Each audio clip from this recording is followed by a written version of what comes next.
寒人半暝的羊油米糕词剧。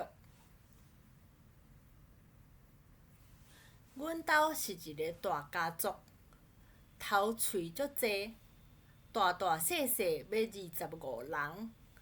伫迄个物资欠缺的年代，细汉时，逐顿饭骹拢是1/3的白米，2/3的番薯，阁是晒焦的番薯干。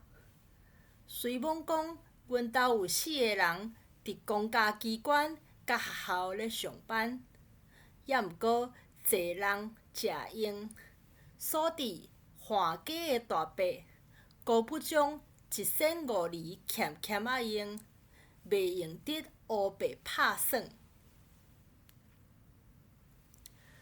大姆、二姆爱轮火口煮食，阮阿母是老师，所以无甲阿姆因轮煮食。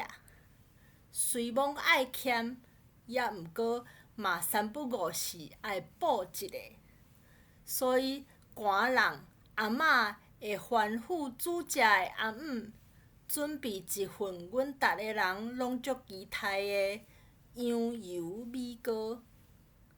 虽罔阮毋知影倒一工才有通食，因为毋是逐工有，看阿嬷安怎发落，阿姆才会去传食材。即份米糕是用糯米煮的，日时爱先甲糯米浸予软，才用羊油炒姜母芡芳。